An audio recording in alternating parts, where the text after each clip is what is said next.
नमस्कार मित्रों चलिए आज मिथकों के माध्यम से, कुछ पौराणिक आख्यानों के माध्यम से अपने जीवन और मरण के जो चक्र हैं उसको समझने का एक प्रयास छोटा सा कर देखते हैं।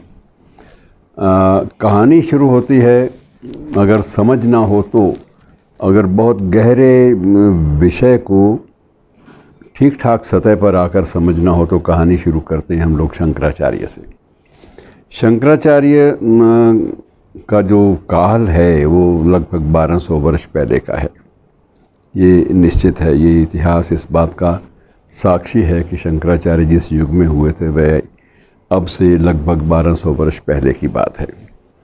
और उन्होंने अभी युवावस्था में कदम रखा था तो तभी से उन्होंने घोषणा कर दी कि मैं तो संन्यास लूँगा। गुरु के पास गए तो गुरु ने कहा ना, पहले माँ से अनुमति लेके आओ, क्योंकि तुम्हारे पूरे जन्म का और तुम्हारे पूरे जीवन का जो दायित्व है वो माँ पर है।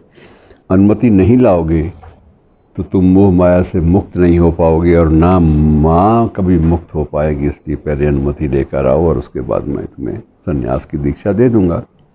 माँ के चरणों में गए, प्रार्थना की, अनुनय विनय की, माँ मेरा मन इस संसार में लगता नहीं है, तेरे प्रति मेरी श्रद्धा है और उस श्रद्धा की पुष्टि मेरे गुरु ने भी की है, और यदि तुम अनुमति नहीं दोगी तो मैं संन्यास नहीं ले पाऊँगा, और तुम अनुमति दोगी तो मैं संन्यास लेकर कुछ न कुछ मैं ज़रूर इस विश्व को एक नई दिशा देने में समर्थ रहूँगा। माँ की आंखें नम थी, इच्छा नहीं थी, जानती थी कि मेरा बेटा जो है वो बहुत ही अद्वितीय है, वो बिल्कुल शेष बच्चों से अलग है, मेधा के क्षेत्र में, बुद्धि के क्षेत्र में जानती थी वो, उसके रुझान बिल्कुल अलग हैं, उसको अध्यात्म की जो समझ उसको है वो सामान्य इस काल में बच्चों को नहीं होती। तो उसने बड़े भारी मन से, जब बहुत चर्चा चली घर में, इस बात पर बहस हुई, तो भारी मन से उसने अनुमति दे दी कि ठीक है भाई, तुम्हारी इच्छा है, अगर तुम इस बात पर दृढ़ हो तो मैं तुम्हें रोकूंगी नहीं, कि मैं चाहूँगी तुम जहाँ भी जिस रूप में भी रहो आगे बढ़ते रहो, मेरा आशीर्वाद तुम्हारे साथ है। अब उसकी ये भी होता है कि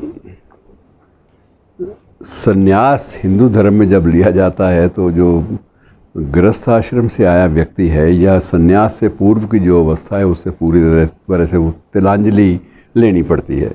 और तिलांजलि में ये होता है कि उस वक्त अपनी देह भी त्यागनी होती है।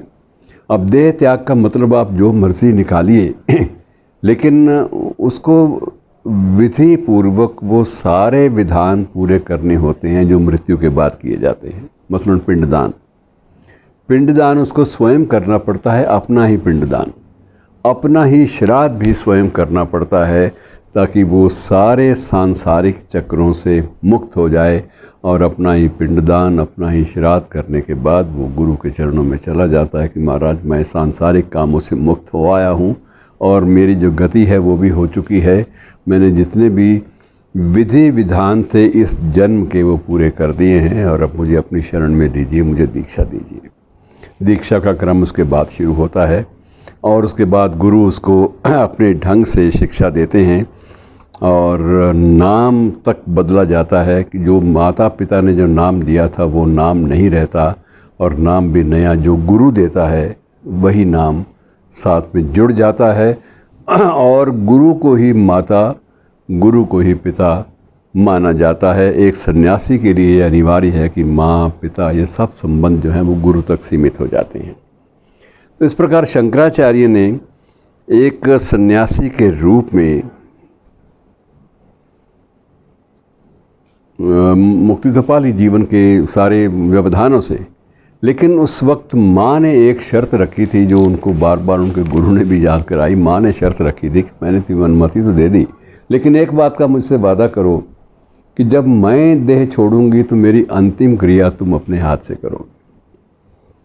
अब उसमें बड़ा संकट था, लेकिन माँ का जो मोह था, माँ ने कहा मैंने तुमसे कुछ नहीं मांगा, सिर्फ ये है कि मैं चाहती हूँ कि मेरा जन्म जो है वो अकारत जाएगा और मुझे भी मुक्ति नहीं मिल पाएगी यदि अपने बेटे के हाथों से मेरा दाह संस्कार नहीं होता। तो उस वक्त तुम्हें दाह संस्कार के लिए आना होगा, जब भी तुम्हें सूचना मिलेगी मेरे दिवंगत होने की, मेरे इस शरीर को छोड़ने की, तब तुम ज़रूर आओगे।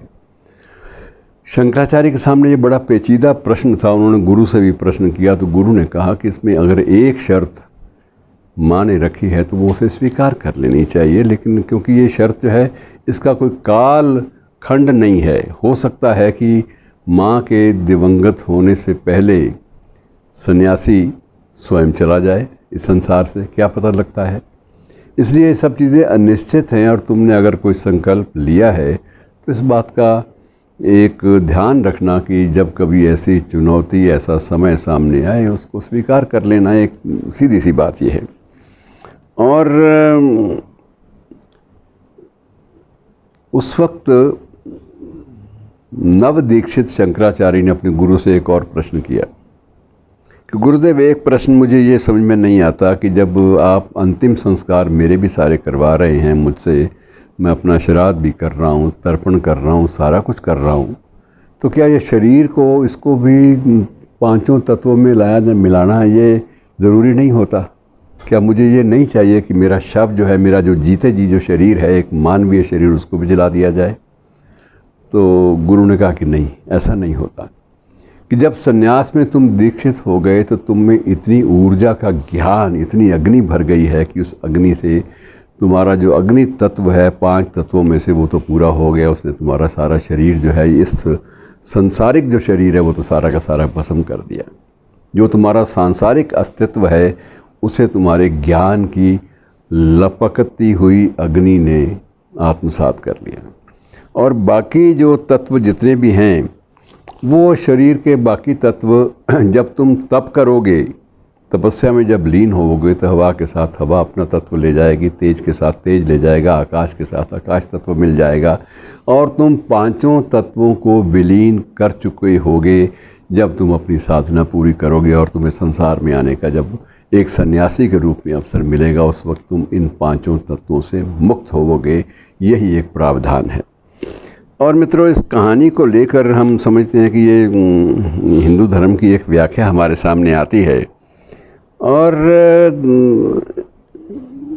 एक बात और भी सामने आती है कि शंकराचार्य के काल से पहले भी जीवन और मृत्यु की अवधारणा और पुनर्जन्म की जो कल्पना है, इसके बारे में बौद्ध धर्म भी पूरी तरह से जागरूक था। गौतम बुद्ध का जो समय है वो ईस्वी सन से बहुत पहले का है।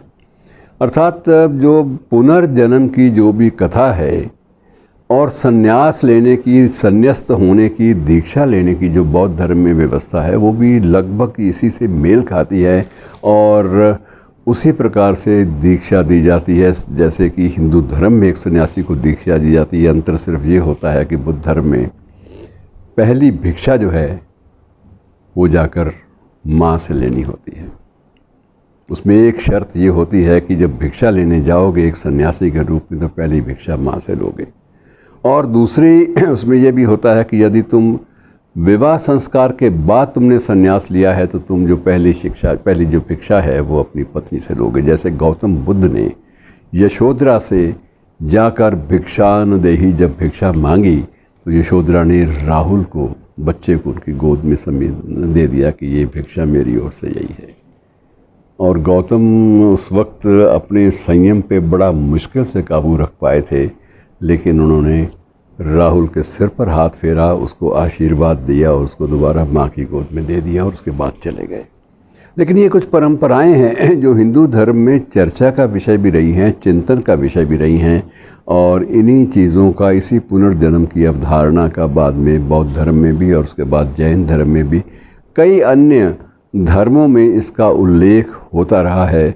और अब तो इस बात के प्रमाण बहुत आ गए हैं कि बहुत सारे, जैसे जो ज़ोरास्ट्रियन हैं या दूसरे धर्म हैं, उन सब में कहीं ना कहीं पुनर्जन्म का जो प्रावधान है वो विद्यमान है। वो किस रूप में आया? प्रतीकों के माध्यम से आया, एक उपमा के रूप में आया, सिंबल के रूप में, प्रतीक के माध्यम से आया, या उसे केवल एक विचार का बिंदु मानकर ग्रहण कर लिया गया, ये तय नहीं है। लेकिन ये ज़रूर है कि जन्म और मृत्यु चक्र की जो अवधारणा है ये बड़ी रुचिकर है और इससे जितना भी गुज़र जाएंगे उतना ही आपको आंतरिक सुख मिलेगा, अंदर ज्ञान की एक नई ज्योति जगेगी। और इसी प्रसंग में बहुत सारी कथाएं कुछ और भी हैं जिनका जिक्र बाद में, लेकिन ये मानकर चलिए कि जन्म और मृत्यु चक्र की अवधारणा जो है ये हमारे प्राचीन काल से हमारे संस्कारों में रुचि बनी हुई है। धन्यवाद।